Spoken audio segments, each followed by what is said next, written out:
Bueno, me lo han dicho tanto que cualquier día me lo creo. Yo creo que eso hay que tomarlo con modestia, sobre todo en Cuba, donde hay tantas personas que caminan por la calle y han sido héroes de tantas batallas y de tantos hechos cotidianos. Desde luego las personas reconocen en nosotros el haber representado la dignidad que cualquiera de los cubanos hubiera manifestado en las circunstancias que nos tocó. Y en este asunto de que a uno lo consideren héroe, siempre también hay un poco de esas cosas de la vida que, bueno, dejan que sobre una persona caiga una responsabilidad en un momento dado, un poco que por azar. Yo me siento sencillamente un cubano más, que hice lo que hubiera hecho cualquier cubano digno, tal y como lo hicieron mis compañeros. Y si por eso los cubanos me consideran un héroe y me quieren, bueno, pues entonces eso lo que hace es que me compromete con ellos y trato de recordar todos los días que cualquiera que sea esa condición, héroe o no, es una condición que hay que conservar con la conducta de uno hasta el final de sus días.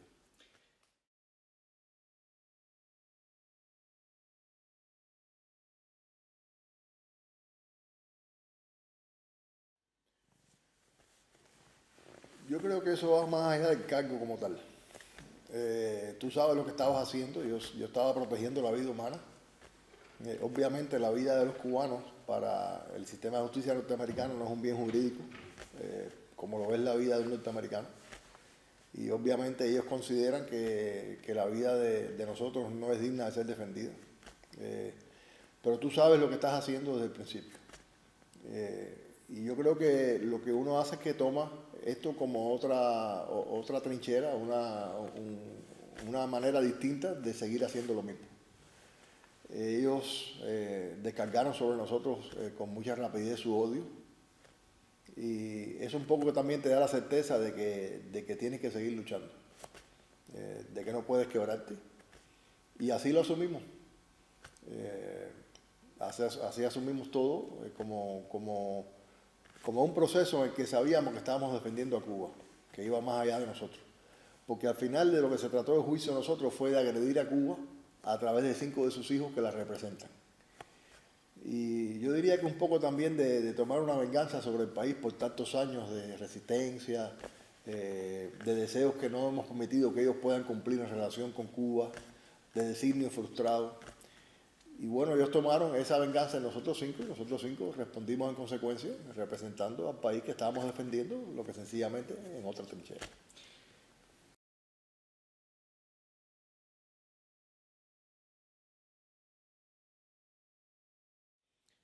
Desde luego, para mí siempre fue una pesadilla pensar que iba a regresar antes que los otros hermanos. Yo siempre tuve la esperanza de que esta injusticia se corrigiera antes de que yo terminara mi sentencia. Desgraciadamente no fue así. Tengo que admitir que subestimamos la capacidad del gobierno norteamericano para ensañarse. Pero bueno, así son los hechos. Y para nosotros es prioridad el regreso a nuestros 3 hermanos. Lo es porque tenemos un compromiso con ellos, porque hemos vivido esta experiencia juntos. Lo es porque se lo merecen, porque son personas de bien, personas que nunca hubieran hecho daño a nadie, nunca hubieran dañado a algún inocente, porque lo necesitan sus familias, que los quieren, que los esperan, y porque lo necesita el pueblo de Cuba. Son cubanos ejemplares que necesitan estar junto a nosotros. Y por eso, por todas esas circunstancias, yo, hasta que ellos no estén libres, la prioridad de mi vida va a ser luchar por su regreso.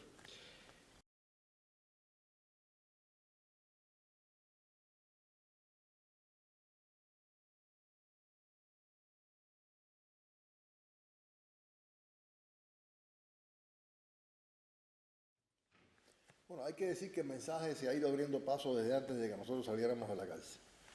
Y hay que reconocer el papel de los familiares, sobre todo durante todos estos años, para que ese mensaje llegue.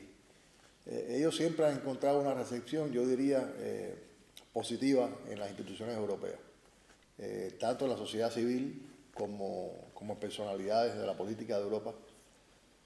Y yo creo que esa recepción ahí se ha ido incrementando en la medida en que hemos sido capaces de romper el bloqueo que la prensa norteamericana estableció sobre este caso. En la medida en que las personas conocen de los elementos del caso, por un sentido elemental de decencia, saben apreciar lo que pasó y de una u otra forma reaccionan con mayor o menor compromiso, pero casi siempre reaccionan y hacen algo. Yo creo que se trata de profundizar en esa relación con esas instituciones y de también ayudarlos un poco a encontrar lo que pueden hacer, porque no es solamente decirles, miren, este caso es una injusticia, al final ellos lo reconocen, pero también nosotros debemos buscar la manera de decirles, mira, necesitamos que nos ayudes de esta u otra forma, y cada uno desde su posición yo creo que pueden hacerlo y encontramos mucha disposición de muchas personas de hacer lo que haga falta para que el gobierno norteamericano reaccione, entienda que se ha cometido una injusticia y la rectifique.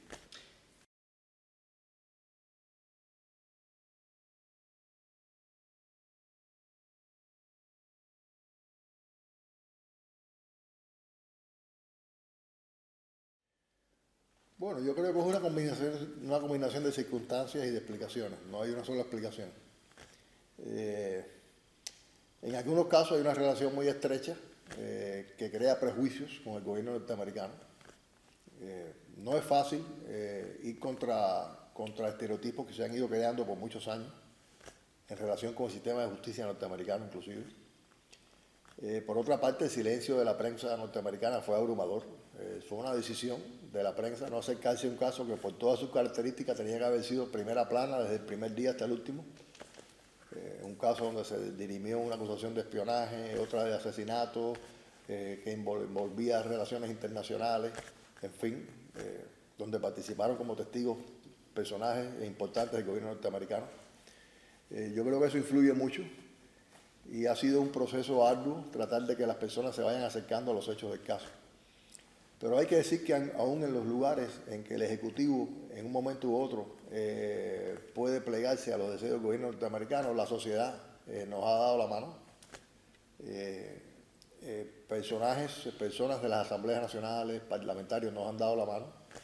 O sea que tampoco en ese sentido el trabajo ha sido completamente nulo, sino que en la misma Inglaterra que usted pone como ejemplo, en el Parlamento hay una gran parte del Parlamento que se ha pronunciado. Inclusive en la Cámara de los Lores hay personas que se han pronunciado, porque yo siempre insisto en que este es un caso que rebasa las fronteras ideológicas, que la persona decente, la persona honesta, cuando ve los hechos del caso, cuando realmente se educa sobre el caso, tiende a reaccionar favorablemente. De nuevo, las circunstancias que hacen que ese conocimiento no esté al alcance de la gente están en manos de las corporaciones, que decidieron no publicarlo, no publicitarlo, no darlo a conocer. Pero yo creo que hemos tenido bastante éxito en acercarnos a las personas y que una vez que ellos aprenden y saben del caso, reaccionan favorablemente a nosotros.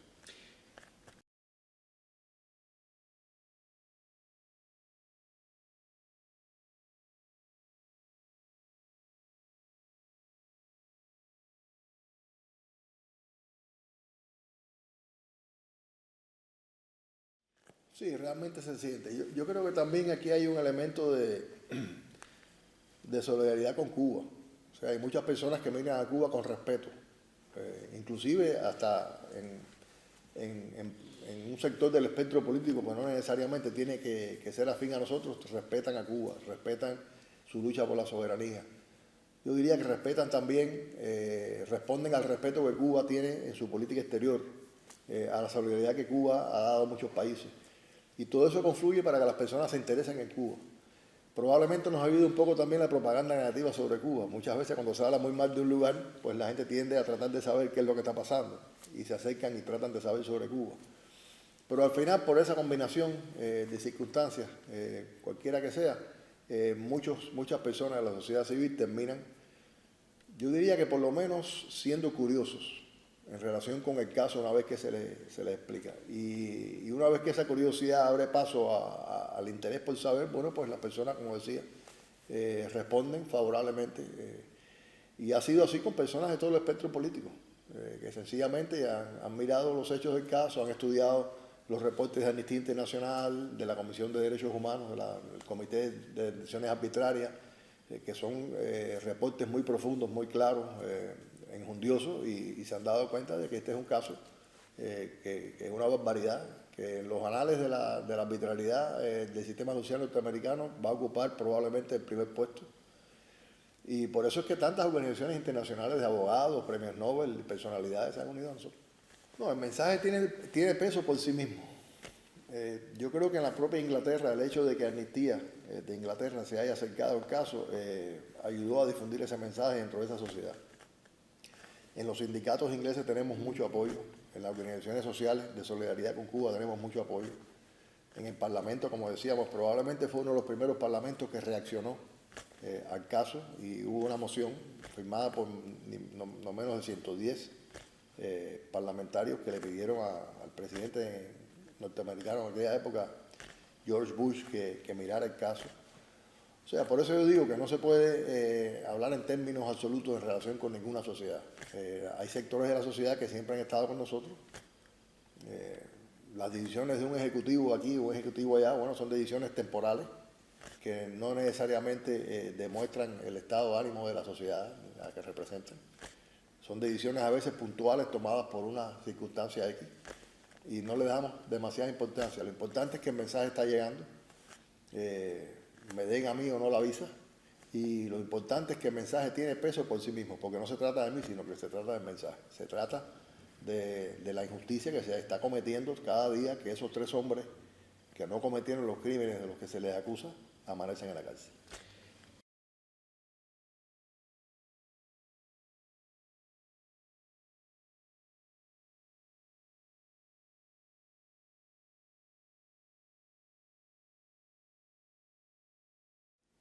No, yo creo que mientras Ramón, Antonio y Gerardo no estén en Cuba, yo no he hecho todavía mi trabajo.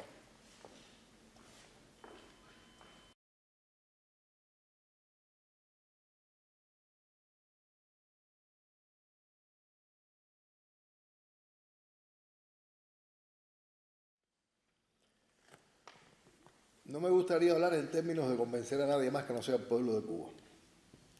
Cuba va hacia donde quiera su pueblo, que es el que tiene la soberanía sobre lo que hace o deja de hacer Cuba.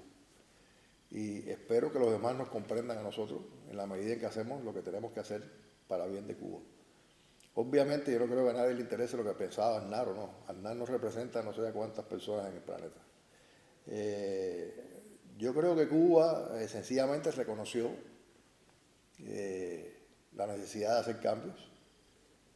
Y es una cosa que a veces le digo a las personas, no sería mala idea que todos los países del mundo trataran de pensar si no hace falta hacer algunos cambios. Porque vivimos en un mundo que está bastante complicado, donde mueren demasiadas personas que no debían morir, donde hay mucha violencia, mucha guerra, donde se cometen crímenes frente a todo el mundo impunemente. Y bueno, yo creo que Cuba habría que darle una medalla por haber reconocido que tenía que hacer cambios. Estamos haciendo los cambios que creemos necesarios para el país en medio de un mundo que no es el mismo de hace unos años. Y lo único que nos interesa, o por lo menos a mí me interesa, es que esos cambios los decida el pueblo de Cuba. Obviamente siempre habrá opiniones, me parece natural también. Hay quien espera que esos cambios sean en un sentido o en otro, pero al final lo importante es que la soberanía del pueblo cubano se imponga y que sean las necesidades, los intereses, las aspiraciones del pueblo cubano las que guíen en los cambios que se hagan en el país. Pero yo le doy la bienvenida a los cambios, creo que hacían falta. Me parece que estamos creando un país más diverso, más interesante, y yo le doy la bienvenida y solamente espero que nos dejen hacer a nosotros los cambios según nos haga falta.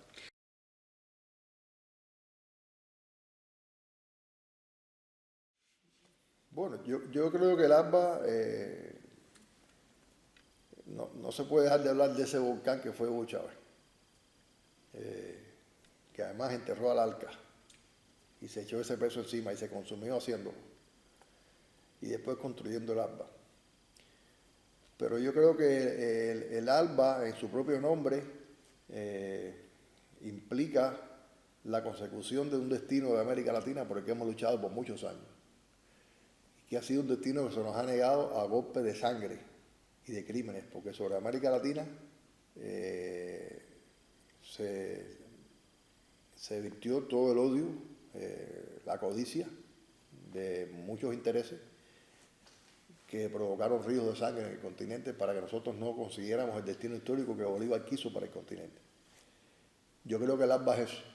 El ALBA es la manifestación de que ya es imposible parar la historia, de que América Latina está encontrando el camino que le corresponde para construir su propio proyecto, y de que también América Latina se está convirtiendo en un referente, porque estamos cada uno construyendo un proyecto colectivo, pero al mismo tiempo, cada uno con sus características, respetándonos los unos a los otros. Y me parece que muchos van a tener que empezar a aprender del ALBA.